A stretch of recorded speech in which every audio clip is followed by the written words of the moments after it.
हमारे व्यस्त जीवन में ईश्वर की आवाज़।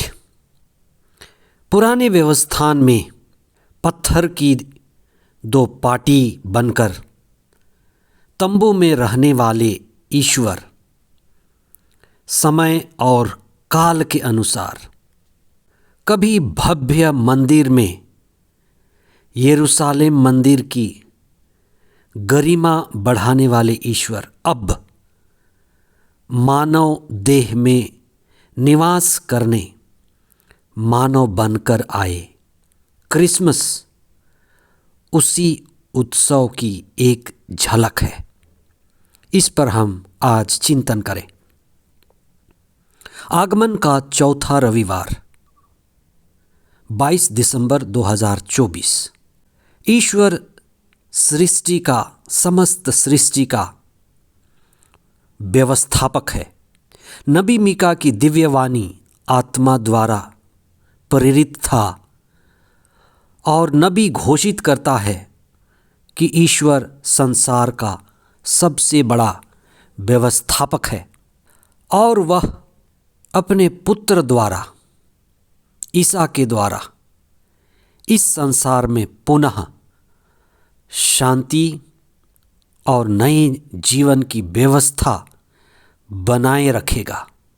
ईश्वर मनुष्यों को चुनता है और उनको नियुक्त करता है कि लोग ईश्वर की मर्जी पूरी करें और ईश्वर की दिव्यता को, पवित्रता को गहराई से जानें। आज का दूसरा पाठ ईश्वर की मर्जी पूरी करने के लिए किस तरह से हमें मुक्ति के मार्ग पर बढ़ते जाना है, इस पर चर्चा करता है। प्रभु का दिव्य वचन कहता है कि शरीर से नहीं, शरीर के चढ़ावे से नहीं, लेकिन पवित्र आत्मा के द्वारा ईश्वर की मर्जी पूरी करने से हम मुक्ति की दिशा में बढ़ते हैं। किस तरह से एक मनुष्य पवित्र आत्मा के द्वारा संचालित हो सकता है और ईश्वर की मर्जी को पूरी कर सकता है, वह हम ईसा के त्यागमय और आत्मापूर्ण जीवन में पाते हैं।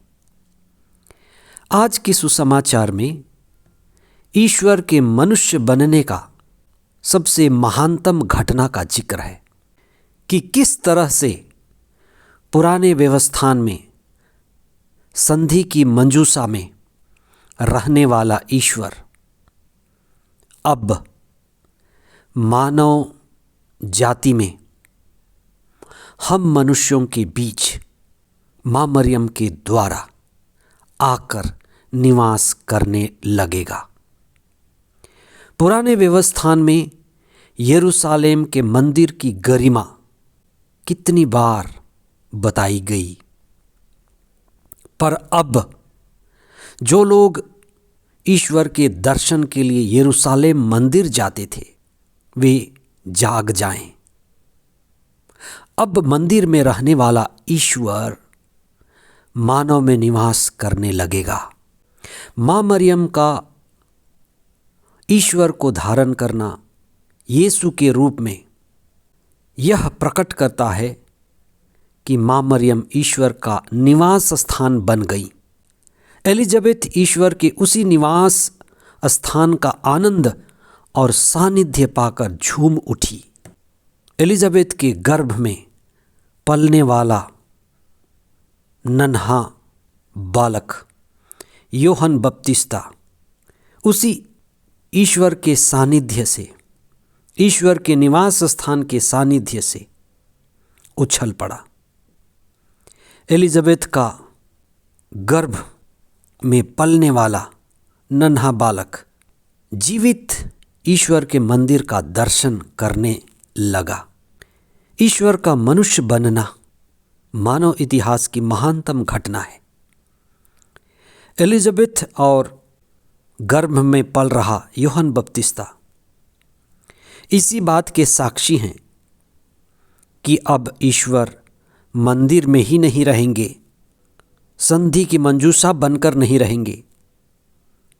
अब वे मनुष्य बनकर हमारे बीच में आएंगे, मनुष्य बनकर हमारे बीच में जन्मेंगे। यही क्रिसमस का सबसे बड़ा संदेश है और यही हम मनुष्यों को आनंदित करता है। अब ईश्वर हमारे बीच में आने वाले हैं, इसलिए आप प्रभु के दिव्य वचन पर चिंतन करें। कुछ समय के लिए मौन हो जाएं, इस महानतम घटना को समझें कि अब ईश्वर हमारे बीच में हैं। वे मात्र मंदिरों में नहीं, भवनों में नहीं, तंबुओं में नहीं, लेकिन हम मनुष्यों के बीच मनुष्य बनकर मनुष्य जाति के उत्थान के लिए, मनुष्य की महिमा और गरिमा को उच्चतम स्थान तक पहुंचाने के लिए ईश्वर मनुष्य बने। ईश्वर के साथ संयुक्त होकर हम इसी रहस्य का संदेश ग्रहण करें। आगमन के इस चौथे रविवार को प्रभु हमें पवित्र आत्मा द्वारा प्रकाशित करे और हम क्रिसमस के रहस्य को गहराई से समझ पाएं। आमीन।